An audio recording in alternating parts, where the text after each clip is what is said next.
Buenos días, mi nombre es Ana Laura Balda y hoy es sábado 5 de julio del año 2025. En este video voy a hablar sobre la unidad número 3 y 4 de la asignatura de deontología de la psicología. En la unidad 3, como primer tema, se encuentra lo que es la ideologización de la psicología. Y quisiera empezar diciendo que muchas veces creemos que la psicología es solo ciencia, pero no siempre es así de simple, porque toda actividad profesional está situada en un contexto social, político e histórico. Y si nosotros ignoramos estas aristas, la psicología puede terminar sirviendo a intereses que ni siquiera reconoce. Entonces, ¿qué pasa cuando usamos teorías creadas en otros países con otras realidades distintas a las nuestras, como si se trataran de verdades universales? Pues que terminamos aplicando ideas que no se ajustan a nuestra cultura, a nuestra gente, a nuestra historia o a nuestras necesidades. Y eso, más que ayudar, enajena la práctica psicológica. ¿Por qué? Porque la desconecta de la realidad.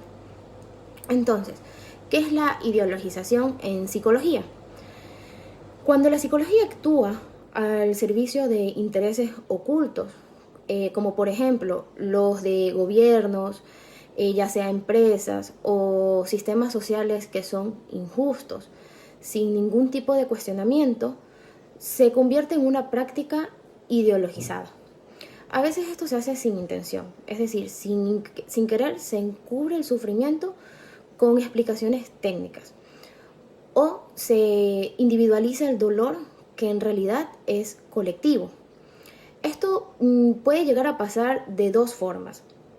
En primer lugar, puede ser ignorando la situación sociohistórica, como por ejemplo aplicar ideas viejas o importadas sin ninguna base crítica. O también ignorando la situación sociopolítica, como por ejemplo culpando a la persona sin mirar las injusticias que existen en su entorno. Y es aquí donde sale el tecnocratismo. Esto es cuando se cree que todo puede resolverse en base a técnicas. Y en psicología esto se traduce a frases que hemos escuchado como tú puedes cambiar si haces esto, o el problema está en tus pensamientos, o podemos decir con este entrenamiento vas a funcionar mejor. Pero pregunto yo, ¿de qué sirve entrenar a alguien para ser eficiente si su entorno sigue siendo injusto?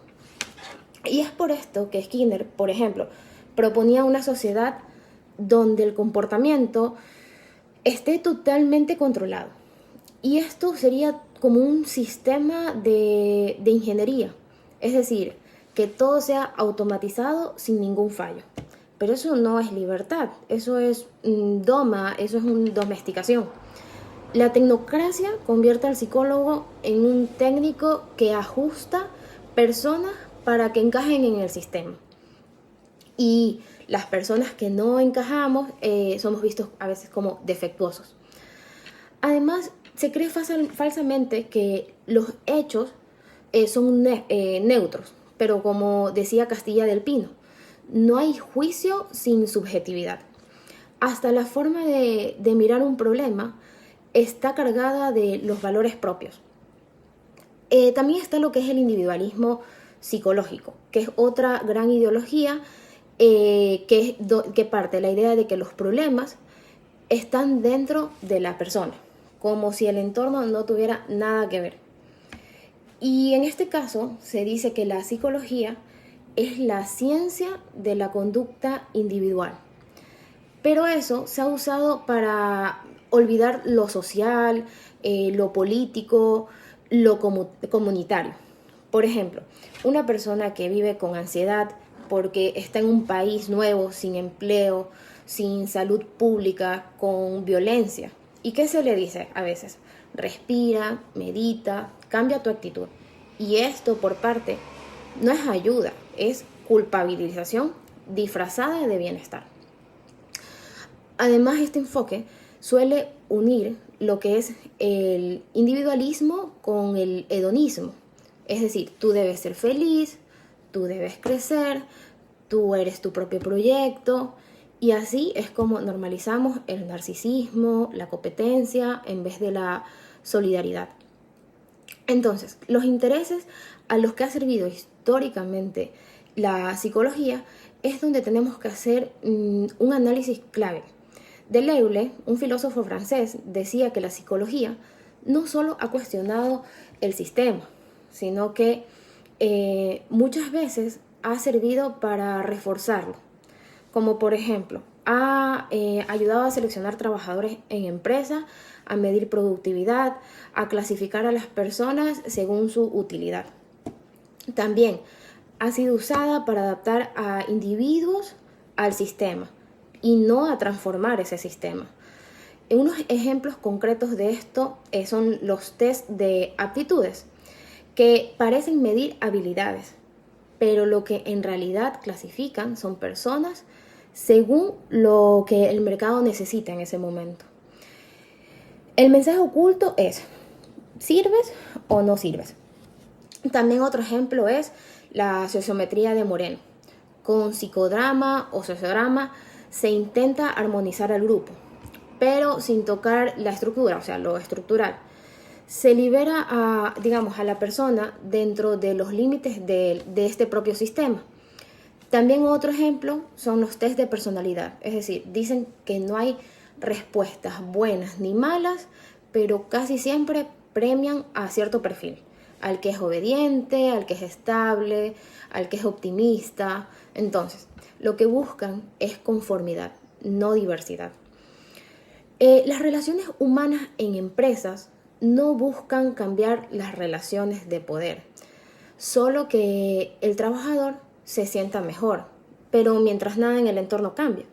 Entonces, el hombre social y la sociedad humana, como horizonte ético de la psicología, tenemos que hacer una pregunta de cuál debería ser este horizonte, o sea, el de la psicología. Y es que el hombre social y la sociedad humana, una sociedad que no, lo que necesitamos es una sociedad que no deshumanice, sino que potencie el crecimiento real de nosotros como seres humanos. Esto no se trata de algo utópico, se trata de entender que sin lo social no estamos nosotros como personas y que sin justicia no hay salud mental. También está lo que es la personalidad como estructura humana básica de toda sociedad.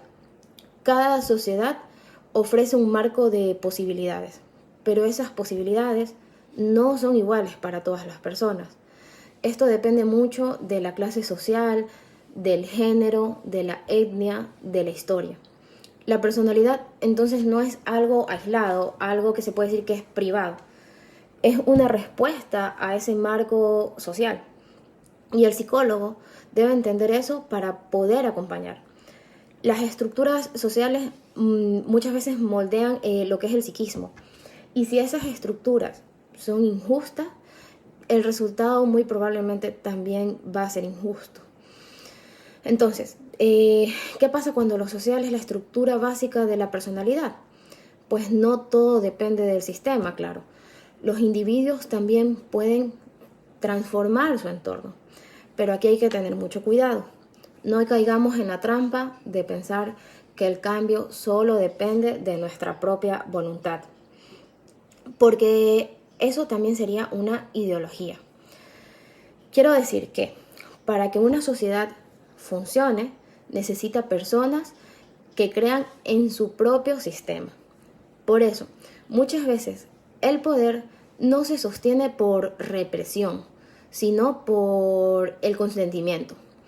Por ejemplo, hay países donde la élite dominante solo representa el 1%, pero se mantiene porque hay una clase media que, aunque esta clase media sea pequeña, reproduce constantemente sus valores. Por otro lado, están los principios fundamentales del deber ser de la actividad psicológica. La psicología debe guiarse por principios éticos claros, y uno esencial dentro de estos principios es el desarrollo armonioso de todas las personas y esto incluye tanto necesidades básicas como necesidades de crecimiento. Maslow habló de esto a través de la pirámide que él hizo. Es decir, aunque su escala refleja un pensamiento individualista y, por así decirlo, norteamericano de su tiempo, lo importante aquí no es la pirámide, sino entender que la salud no es solo evitar el sufrimiento, sino también es promover el desarrollo pleno.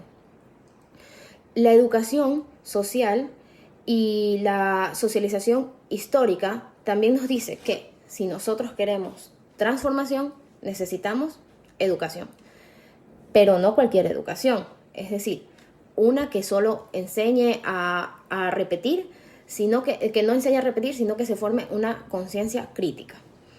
¿Y qué decimos también de la psicología del aprendizaje que ha dominado este campo? A veces hemos caído en otra trampa, pensar que todo se puede aprender si hay refuerzo. Y eso es falso, porque muchas personas no pueden aprender lo que necesitan. Y esto no surge no porque no quieran, sino porque el sistema no se lo permite. También quiero hablar sobre lo que es la liberación de la propia palabra. La palabra es una forma de existencia. Quien no puede hablar no puede narrar su historia. Y quien no puede narrarse a sí mismo no puede cambiar. Por eso yo pienso que la psicología debe trabajar en este caso por la liberación también de la palabra. Es decir, que cada persona pueda decir lo que siente, lo que sueña, lo que piensa, lo que quiere transformar. En muchos lugares, los dominadores se han quedado con la palabra y a los dominados se les ha hecho creer que no tienen nada importante que decir. Y pienso que el rol del psicólogo no es hablar por ellos, es ayudar a recuperar su voz.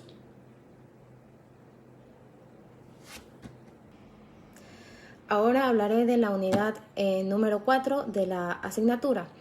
Como tema número 1 tenemos los referentes normativos en psicología. Cuando hablamos de referentes normativos en psicología, nos referimos a las bases éticas y legales que guían el actuar de los psicólogos en el mundo. Estas reglas no son solo ideas abstractas, son normas reales que orientan el trabajo profesional, como son los códigos de ética de la Asociación Americana de Psicología, el EFPA, que es la Federación Europea, el Mercosur o la Unión Internacional de Psicología Científica. Todos tienen distintas reglas, pero coinciden en un punto clave: el respeto y la protección del ser humano. Ahora hablemos un poco también de lo que es el secreto profesional. Una de las bases éticas más importantes en nuestra profesión es el secreto profesional, en nuestra futura profesión. Entonces, ¿esto qué significa? Que todo lo que el psicólogo escuche, vea o sepa de una persona durante una sesión debe guardarlo con absoluto cuidado. Este principio está presente incluso desde tiempos muy antiguos, como es el juramento hipocrático, donde se afirma que la información del paciente no debe ser divulgada.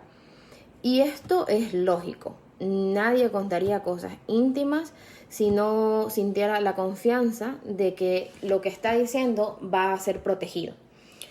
Por eso el secreto profesional es un punto esencial, lo que permite que la persona hable con libertad, con sinceridad.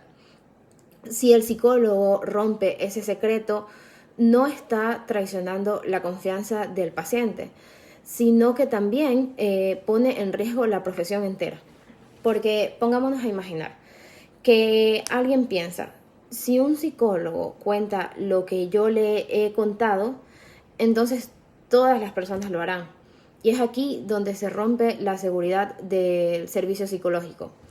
Pero claro, hay situaciones límites. Por ejemplo, Si alguien confiesa un crimen o si hay riesgo de que alguien vaya a resultar herido en alguna circunstancia, el psicólogo puede verse en un dilema. ¿Protejo la confidencialidad o actúo para evitar un daño mayor? Y es aquí cuando el secreto profesional se vuelve ya un tema ético y legal al mismo tiempo. También existen lo que son, por esto, los límites del secreto. Es decir, nosotros tenemos que guardar el secreto, que es el secreto profesional, pero esto no es absoluto. Es diferente al secreto de confesión de un sacerdote. En psicología hay situaciones en las que se permite romper este secreto. ¿Y cuándo es? Como cuando lo exige la ley o cuando la vida o seguridad de alguien está en juego. También por esto es importante conocer cuándo tenemos la obligación de denunciar. Como por ejemplo, en Ecuador, el Código Penal dice que ciertos profesionales, en estos están incluidos los psicólogos, deben denunciar si saben que se ha cometido un delito grave, especialmente cuando afecta a niños, a menores, a personas vulnerables o implica violencia. Y lo dice muy claro, no se puede usar el secreto profesional como excusa para no denunciar. Ahora, respecto a la privacidad, confidencialidad y derecho a la intimidad, podemos hablar que la confidencialidad no solo es ética, también es una obligación legal y profesional. Los psicólogos deben proteger la información de todos los pacientes que acuden a su consultorio. Discutir desde el inicio cuáles son los límites de esa confidencialidad y actuar con mucho cuidado al compartir datos, incluso con otros psicólogos, o sea, con otros colegas.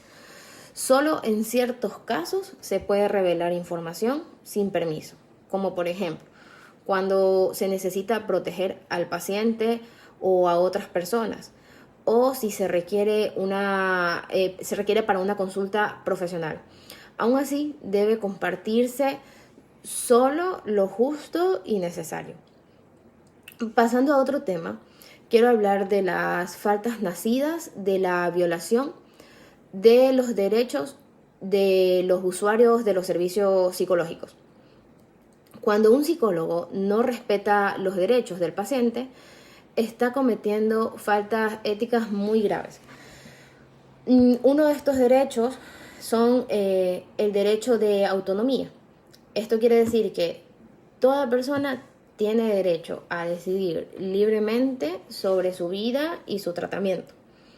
El psicólogo debe informar primero con claridad, obtener luego el consentimiento y respetar si el paciente decide seguir o no continuar.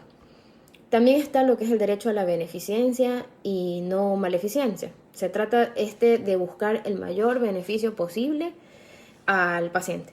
Es decir, el psicólogo no puede actuar sin pensar en las consecuencias de lo que se hace. Hablemos también del derecho al reconocimiento de la dignidad.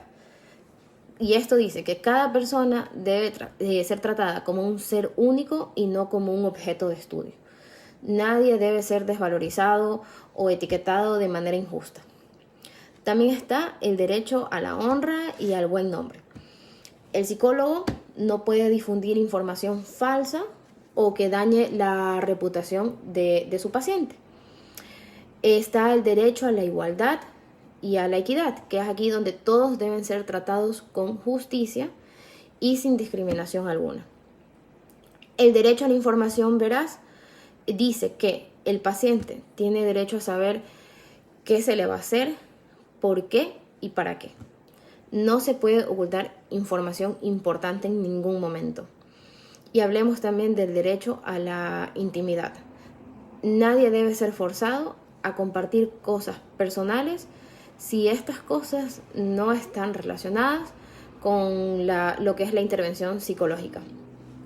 También está lo que son las faltas nacidas de la violación de los deberes en el desempeño de la profesión. Es decir, proteger los derechos de los demás significa que el psicólogo tiene deberes profesionales que debe cumplir en todo momento. Entre los más importantes de estos están el deber de estándares morales, que significa que actuar con honestidad debe actuar con honestidad y ética y no aprovecharse en ningún momento de la información para beneficio personal. Luego está el deber de colaboración con la justicia, que es informar sobre abusos o situaciones que pongan en riesgo a otras personas. También está lo que es el deber de competencia profesional, que esto es trabajar dentro de sus límites con conocimientos actualizados y prácticas adecuadas. También está el deber de la lealtad, que significa respetar los compromisos, el compromiso con los pacientes y colegas.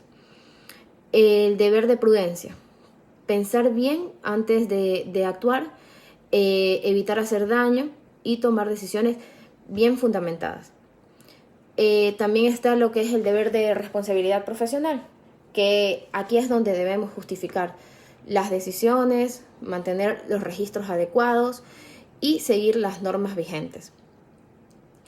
Está lo que es el deber de la solidaridad. Es estar del lado de las personas más vulnerables, ayudar cuando se necesita y no ver a los pacientes con prejuicios. Existe también un modelo de 3 niveles. Uno de estos modelos fue creado en Colombia y es muy útil y práctico y tiene 3 pasos específicos. Primero, la sustentación de los hechos, que es aquí donde se tiene que analizar bien qué pasó, quiénes están involucrados, qué contexto hay y qué dilema está presente. En el segundo nivel se encuentra lo que es la fundamentación, es decir, consultar las leyes, los códigos éticos y la información confiable que ayude a analizar mejor el caso. Y por último está el análisis y propuesta, que aquí es donde se evalúan las opciones, se comparan los riesgos que existen, los beneficios también, y se toma la decisión de la manera más ética posible, aunque no sea perfecta. A veces se trata de elegir el menor mal. Eso sería todo. Muchas gracias.